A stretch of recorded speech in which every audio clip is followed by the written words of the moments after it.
The reason you're unhappy, ladies and gentlemen, is because you are focused on the wrong thing. You're focused on the wrong thing. Now, let me explain this train of thought so that I can synthesize it in a way that you can process it clearly. I was recently in Dubai with about 150 entrepreneurs in my community. I did a little pop-up, a little free meetup. And as I sat there listening to their questions and digesting the information that they were sharing with me, the most common question that I received was, Luke, how do I make $1 million? What are the tips and tricks and secrets in order to get to the next level in my career, in order to get to the next level in my business? Secrets, tips. What the fuck are you talking about, my brother?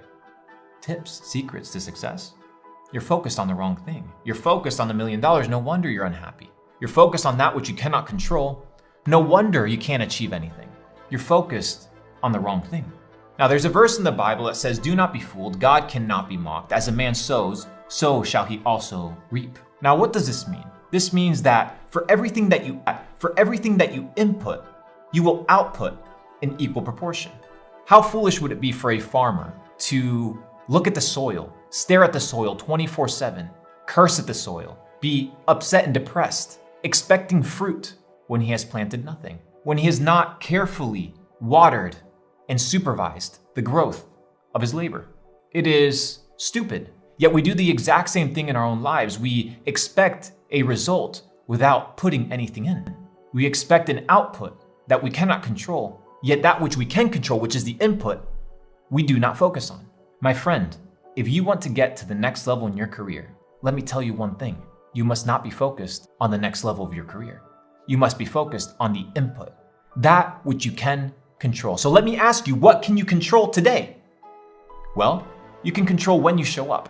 You can control how much you work. You can control the quality of your labor. You can control the quality of your relationships. You can control what you input into your ears, what you input into your mind.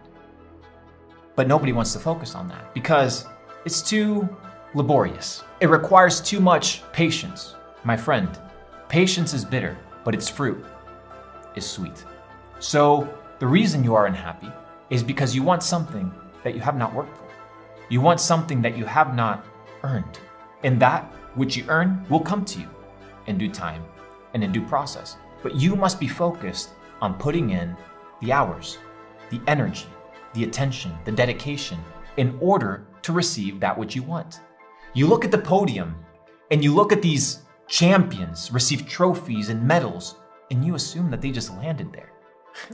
You just assume that they just achieved greatness by chance, by luck. There is no such thing as luck, only probabilities. So as the quality of your relationships, you can increase your input, you increase your probabilities. So my friend, my question to you today is, what are you inputting into your life? Because where you are today is completely based on the input of your life. Period. There is no debating on this thought. It's very simple. Isaac Newton said it. For every action, there's an equal and opposite reaction. So that which you input, you will receive in equal proportion. It's very straightforward. It is a universal law, and these universal laws are unflexible. They are unbendable. You cannot get past them. The process is the prize. The pursuit of becoming is the prize. Once you achieve that which you wanted to achieve, you will look back at the process and realize that who you became in that season was a lot better than what you achieved. Because we're so easy to desire what others have. We're so easy to daydream as to what we want and what we deserve. But when you can stop living in the future, which you cannot control, it's an elusive construct of reality, a fabric of our imagination, and you sober up to reality and focus on the input of what can you do today, right now, in order to maximize your chances of a future that is beneficial to you. Then, my friend, then and only then will you become happy. Will you become a person that lives in a state of equanimity. So I ask you again, what are you inputting? In your mind, in your ears, through your eyes, through your relationships, through your work, through your dedication? Do not be fooled. God cannot be mocked.